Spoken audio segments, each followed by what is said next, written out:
Well, it's been 20 years since Hurricane Katrina, a horrific storm that affected more than 1 million people across the Gulf Coast region. KELOLAND's Don Jorgensen, who was with the Air National Guard back then, was activated to help out in Katrina's aftermath.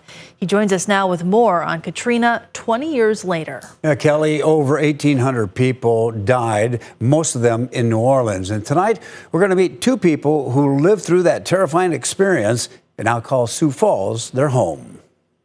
The National Hurricane Center says Hurricane Katrina was the costliest hurricane in U.S. history, more than $200 billion. It was just crazy to see the buildings and the houses and the cars, things like that, just abandoned. Inka Baudouin, who now owns a restaurant in Sioux Falls, was attending college in Baton Rouge at the time of Katrina. It was a crazy moment because the campus, everybody was a little frantic, trying to gather their things because they weren't sure what was going to happen. To me, it was at that moment I was like, okay, this is serious. Her mother-in-law, Gwendolyn, remembers it all too well. The thing that I remember mostly was thinking I was going to die. Gwendolyn wasn't living in New Orleans, but she says the heavy rain and 100-mile-an-hour wind were scary. I was living with my mother's cousin. I was her caretaker. She was 103 years old, but she refused to leave her home. She didn't want to leave, so I had to stay there with her. And I'm afraid of bad weather.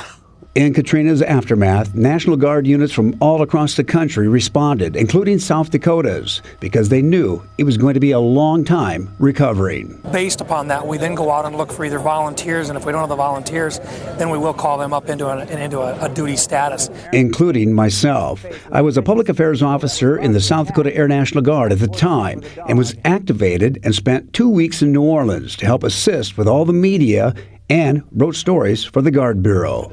I even did a live shot for KELOLAND News.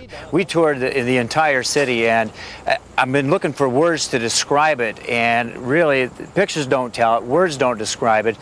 If you would flood Sioux Falls from, let's say, Roosevelt, from about 5 feet to 18 feet, all the way across Minnesota Avenue, across I-229, and flood it out past East Walmart, and then you throw in 100-mile-an-hour winds for sustained winds for several hours, it wouldn't even compare or scratch the surface of the devastation that we saw today. But for those who lived through it, some stayed in New Orleans, others left for good.